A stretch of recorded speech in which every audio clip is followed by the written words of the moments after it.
Clasificación B, bajo supervisión de un adulto.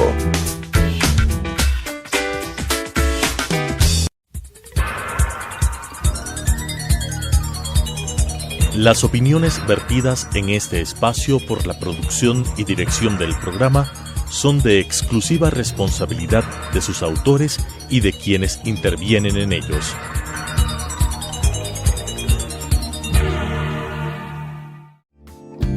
La aceptación de nuestra realidad nos dará la oportunidad de saber que estamos dispuestos a seguir adelante con lo que nos toca. Te invito a acompañarnos.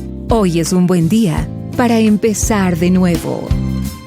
Telesucesos Canal 29 presenta Frente a la Vida con Juan Diego Umpierres.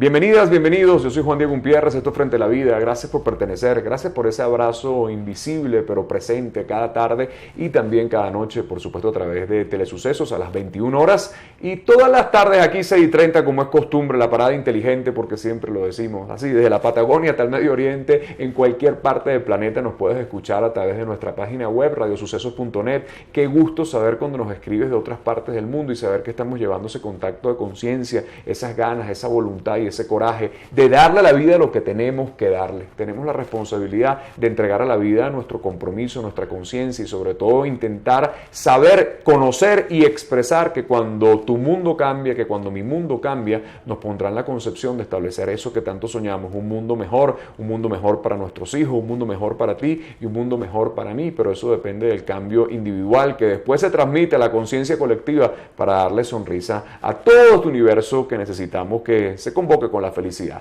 Redes sociales como Juan Diego Motiva, en el Twitter, como en el Facebook también Juan Diego Motiva, y ahí está tu página Frente a la Vida, esa página donde vamos a tener todos los programas. Si no lo pudiste ver en señal abierta, nos ves en High Definition, ok, a través de Telesucesos, ahí vas a ver todos los programas para que te los lleves, para que los guardas, para que los pongas en familia, para que los revises y para que nos mantengamos siempre en ese contacto extraordinario conciencia a conciencia. Hoy nos acompaña una querida amiga, ella es psicóloga, Carolina Arteaga. Gracias por estar acá. Vamos a hablar de cosas muy chéveres, cosas complejas, cosas difíciles. Me llamó la atención que tú también estás dentro del área de la psiconcología, pacientes que están pasando circunstancias, difíciles en la vida, pero siempre que toco estos temas, siempre hago hincapié, Carol, de poder entender lo importante que es llevar el aspecto emocional y psicológico cuando los tránsitos de la vida se pueden poner estrechos.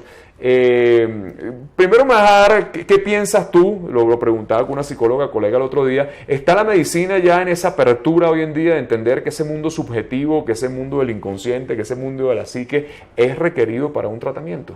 Bueno, muchas gracias por estar aquí, muchas gracias a las personas que nos escuchan. Esto es un gran espacio para poder explicar que gracias a la psiconcología, expliquemos un poquito qué es la psiconcología o cómo nos llega, ¿no? Más o menos en 1950 había un estudio que se hizo por primera vez de la relación psicológica al cáncer. Interesante, porque antes no había ningún tipo de estudio. Gracias a esto comienza a haber una investigación sobre la culpa, los sentimientos de la culpa y sobre la comunicación en el paciente. Básicamente, en 1953 comienza a haber un doctor Sutherland que comienza en Massachusetts a ver en el General Hospital, ¿no?, de Boston, y hacen una psiquiatría oncológica por primera vez. Pero en los 70s, la verdadera protagonista es Jamie Holland. Claro. Entonces ella sí es como que la que impulsa esta nueva idea como una situación subclínica de la psicología y de la psiquiatría y de la oncología. Entonces une las tres y se da cuenta que el paciente no es un paciente que está solo, sino es un paciente que tiene que ser tratado a nivel global. Entonces su parte espiritual, sus redes sociales, su parte mental, su alma, comienza a entender que no solo debe haber un tratamiento físico, sino que debe haber una intervención, y había este faltante, ¿no?, en la medicina. Y gracias a esto de la psiconcología. Y ahora nosotros en este tiempo por fin estamos incluyendo una disciplina multidisciplinaria dentro de los hospitales. Así es, que además es funcional, porque indudablemente una persona que recibe un diagnóstico, además hay un factor además que te quiero comunicar. Yo tuve la experiencia de conocer el Anderson en Houston, ese hospital gigantesco del cáncer, y es un monstruo. De investigaciones. Sí, de investigación. Pero me llamaron muchas cosas la atención del Anderson. Una es que una cantidad de alimentos que sabemos que son fatales se venden en la cafetería del Anderson. Eso me llamaba la atención mucho, de por qué los niños tomaban jugo de uva, por lo menos ese jugo de uva artificial, donde sabemos que los componentes son terribles de alguna manera. Lo otro que me llamaba la atención es que no había alma en ese hospital. Era un hospital extraordinario, de una proyección científica, como tú dices, investigación impactante, pero no había alma, y eso me llevó a estudiar la reflexión de un gran analista que se llama Thomas Moore, que él hablaba del alma en la medicina. Y una de las reflexiones que hacía Thomas Moore era que los hospitales tenían un ambiente tan frío que ya la gente solamente conectar con el hospital, bueno, en algún punto ejercía la analogía de que esa era la sentencia de muerte. ¿No sientes que estamos todavía en esos hospitales que le falta como caricias para el alma de las personas? Yo creo que todavía nos falta todo. Pongámoslo así, estamos hablando de los alimentos. Es ahora considerado que la alimentación es tan importante como la medicina. Así es. Es tan importante que no solamente en el hospital, porque tú llegas y está el paciente y de repente el paciente tiene un montón de comida que no tiene nada que ver para la curación. Claro. Se debería hacer un estudio de qué alimentos tiene que comer como para que potencien, ¿no?, la situación de la curación. Ahora, que están sin alma totalmente, porque ahora en nuestro país puedo hablar que realmente están solos. Estamos solos. Las personas acuden a un diagnóstico y le dan un diagnóstico de cáncer y es, usted tiene cáncer. Entonces las personas, primero es algo que cambia su mundo, su rutina, su vida, y no saben qué hacer. Entonces comienza el peregrinaje, ¿no?, de un lugar a otro, y qué hacemos, y se juntan con otros familiares a ver qué se hizo, pero no hay una guía dentro del hospital, no hay alguien que les pueda guiar, todavía no hay esta situación tan multidisciplinaria como ya debería existir, donde tratemos no solo al paciente como paciente, sino al ser humano y a su familia.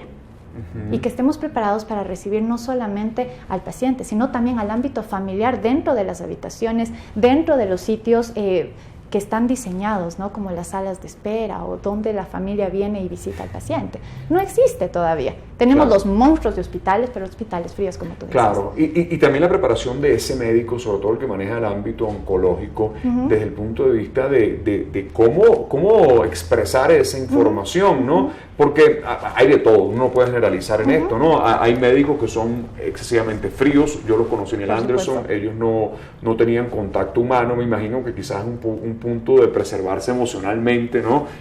Cosa que a mi entender me parece absurdo, porque quien ejerce la medicina, por más que tú trates de preservarte con los límites requeridos, hay un contacto humano que el paciente requiere. Ese paciente muchas veces requiere de un abrazo, ese paciente muchas veces requiere de una sonrisa, de una esperanza, más que un diagnóstico y un pronóstico. Porque acá viene el otro punto, como jugamos a ser Dios, muchas veces lanzamos pronósticos y hablamos, son 3-4 meses de vida. ¿No sientes que ese impacto en la psique puede incluso ser más fuerte que la misma enfermedad? Por supuesto. Vamos primero a la parte de la comunicación. La mayoría de los profesionales en oncología y en la mayoría de las ramas no tiene una preparación de comunicación. Entonces ahí es donde entra maravillosamente el psico-oncólogo, ¿no? Que nosotros podemos hacer el papel de comunicadores. Básicamente podemos informar al paciente de su enfermedad, recibir situaciones del paciente, comunicarlas a nivel multidisciplinario con las enfermeras, con las situaciones de los radiólogos, las pruebas, y hacemos como que la unión o el pegamento entre las distintas ramas que van a atender al paciente. Entonces eso primeramente, ¿no? Después nosotros obviamente tenemos que concentrarnos en que que nos digan que ya son 3 meses, primero nadie es Dios. Claro, importantísimo eso, ¿no? Nadie es Dios. Y los tratamientos funcionan diferente en cada individuo. Sin hay duda. Personas, claro que hay un average, que hay un intermedio que dicen una supervivencia de 5 años, ¿no? Entonces la mayoría de los pacientes dicen cáncer y relacionan palabra cáncer con una situación mortal, un diagnóstico de muerte. Pero realmente tenemos que ver que cada paciente es un mundo, totalmente, con su psique, con su alma, con su espíritu, con su fortaleza, con todo lo que conlleva para recibir el tratamiento. Y se ha comprobado, hay estudios que comprueban que de acuerdo a lo que el paciente va sintiendo, su situación positiva afecta también su situación de síntomas secundarios después de una quimioterapia. Claro, un side effects terrible, claro. Entonces comienza a haber una diferencia. Ok, vamos a hablar en la segunda parte de eso, ¿no? De los tratamientos y la necesidad de ese apoyo también para que esa carga positiva logre acompañarte en un tratamiento complejo, pero sobre todo entender que si la situación y la condición psicoemocional está por lo menos más hacia la sonrisa, los resultados son positivos, sin duda. Hoy hablamos con Carolina Arteaga, ella es psicóloga clínica, y estamos hablando de esto, algo difícil, las enfermedades oncológicas, pero sobre todo el desarrollo que tiene que ver con la parte emocional, hoy aquí frente a la vida. Regresamos frente a la vida, conversamos con la psicóloga Carolina Arteaga. Habíamos dejado un poco la inquietud, Carolina, claro, los tratamientos son muchas veces, algunos son invasivos porque hay cirugías muy radicales, muy fuertes también, luego viene un bombardeo de quimioterapia, de radioterapia y por supuesto hay un deterioro también dentro de la salud física que a la vez puede ir acompañada en muchos casos por un factor depresivo, por una tristeza, por la desesperanza, ¿no? ¿Cómo entender y qué podemos aplicar para que ese paciente que transita por la oscuridad de la enfermedad pueda entender que quizás hay una esperanza oculta que está dentro del camino psicoemocional?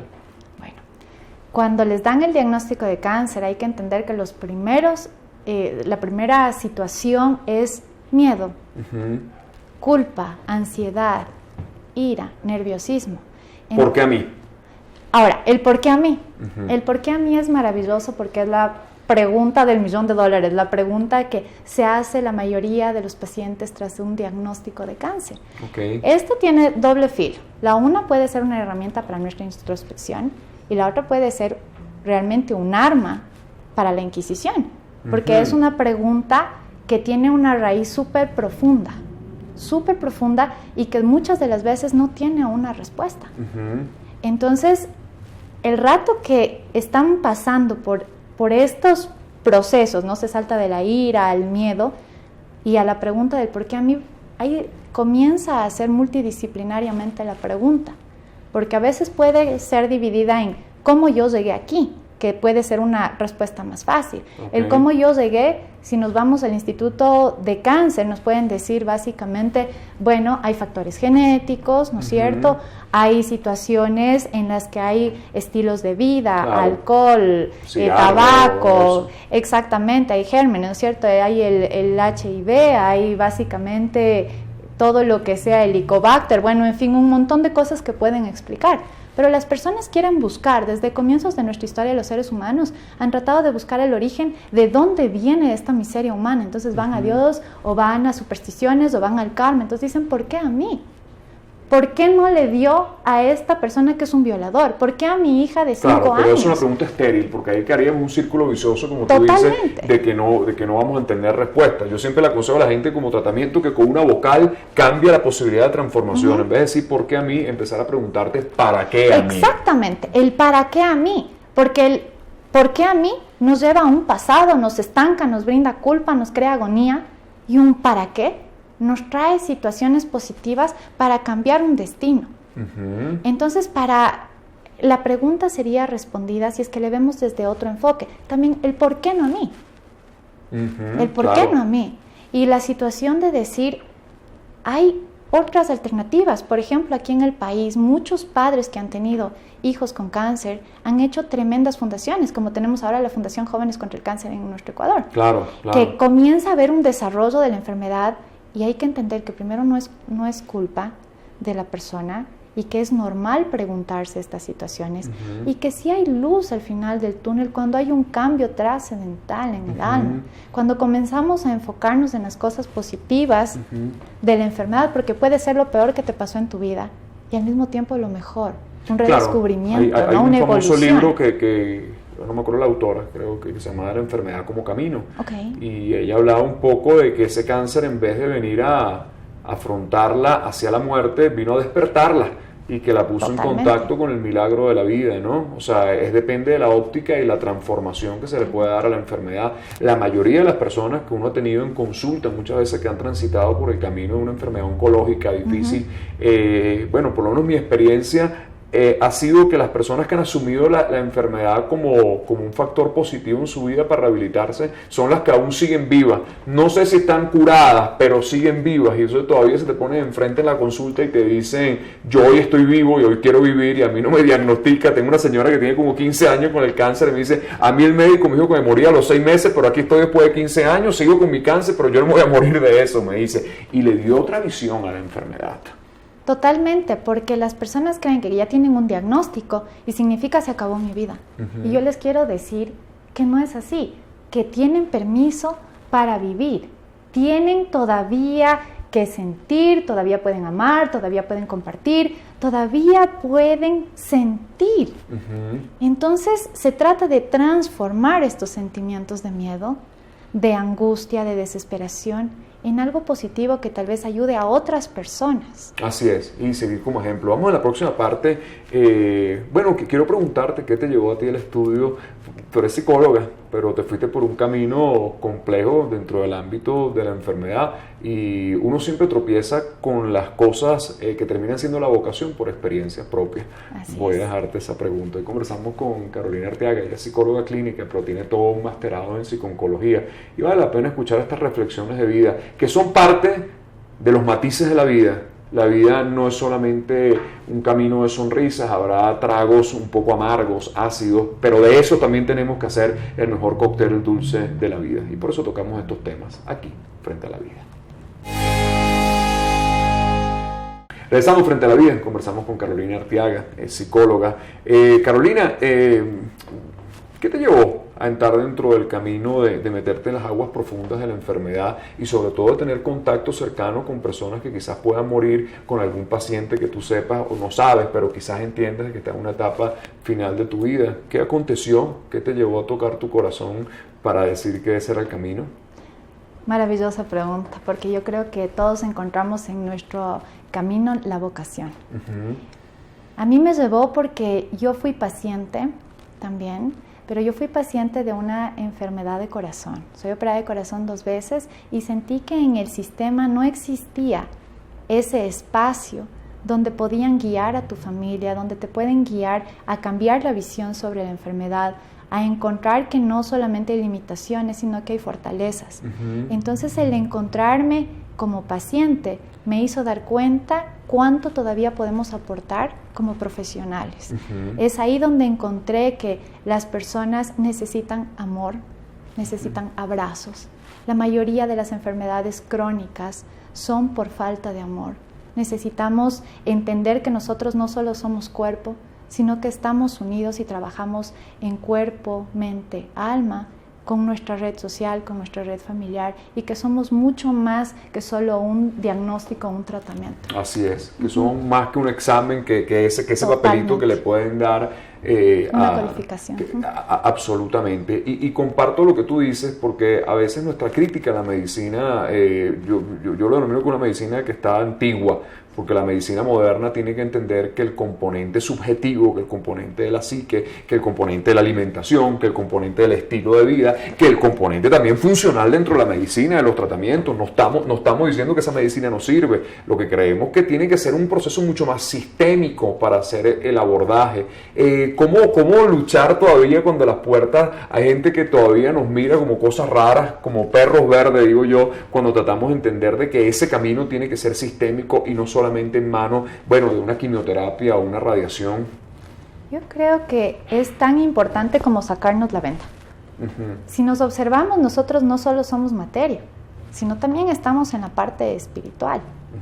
Nosotros tenemos que entender que el ser humano no solamente tiene el cáncer porque le nació el cáncer, sino que tiene que haber una raíz profunda que está causando este dolor, para que el dolor salga por algún lado, como la enfermedad. Así es, porque el cáncer termina siendo una esquizofrenia celular, eso es lo que es, ¿no? Las células se vuelven locas, sin control, pero ¿qué está pasando también dentro de nuestra psique? Es la pregunta que uno tiene que preguntarse, ¿no? ¿Qué has visto? ¿Has sentido coherencias entre ciertos patrones de patologías físicas de algún tipo del cáncer, y cuando haces un abordaje dentro de la psicología, ves rasgos comunes entre el patrón y la enfermedad. Totalmente, es más, hay estudios que dicen que el tipo de personalidad C se refiere muchísimo al cáncer. ¿Qué es la personalidad de tipo C? Son personas que no pueden comunicar, son personas que todo se guardan, que han tenido usualmente muchas críticas en su vida, que hay mucho dolor, mucha desesperación. Entonces sí vemos muchísimo asociado patrones de dolor.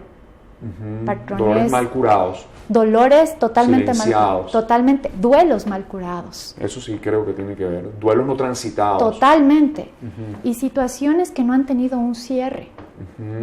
Las autocríticas, la culpabilidad, la falta de perdón, está muy asociado a que exista la enfermedad, y la enfermedad tiene que salir por algún lado. Claro, la llora el cuerpo usualmente. Totalmente. Entonces, si es que tiene que salir, tal vez se convierte en cáncer, tal vez se convierte en diabetes, tal vez se convierte en algo crónico, porque obviamente tiene que salir.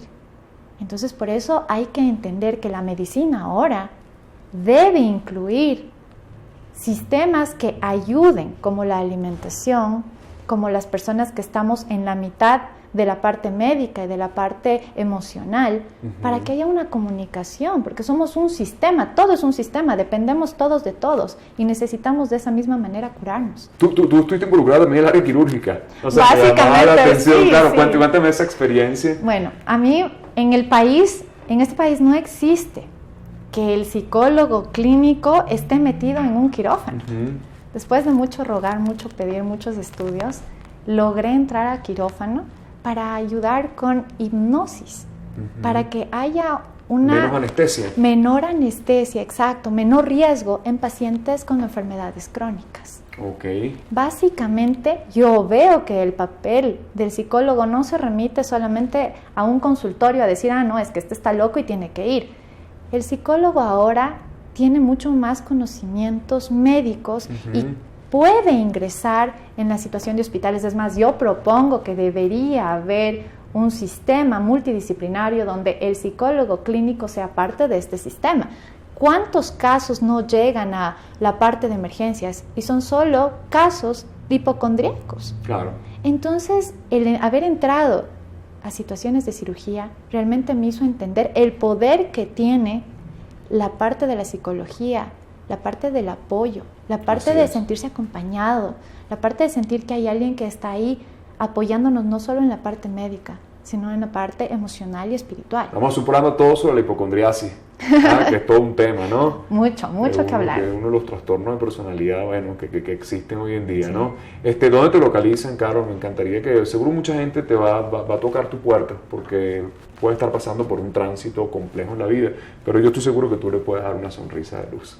Muchas gracias. Me pueden encontrar como caro-arteaga@hotmail.com o a mi celular 099-671-0613. Estoy aquí para poder ayudar y para poder ser una luz que les guía a esa fuente maravillosa de luz. Así es, gracias por estar acá frente Muchas a la gracias. vida. Bueno, estos programas son de matices un poco más sensibles, pero en el fondo llenos de esperanza, porque sobre todo cuando encontramos profesionales como Carolina, que están también en el servicio humano de la vocación, porque la vida termina siendo un servicio. Todos debemos entender que cuando el compromiso hacia ese ser que puede estar pasando un tránsito difícil y que podamos decirle una palabra, que podamos darle un abrazo, una sonrisa, puede transformar la vida, incluso sanar el alma de ese ser que puede estar en ese camino complejo, difícil, pero a veces maravilloso, que es una enfermedad. Yo soy Juan Diego Gutiérrez, hasta un próximo Frente a la Vida. Las opiniones vertidas en este espacio por la producción y dirección del programa son de exclusiva responsabilidad de sus autores y de quienes intervienen en ellos.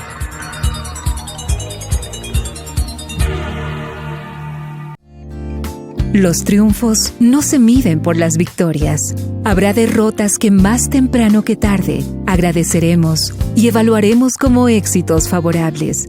El tren pasa siempre, mientras estemos despiertos, frente a la vida. Nuestra cita el próximo lunes 18:30 en Radio Sucesos, 21 horas, a través de Telesucesos.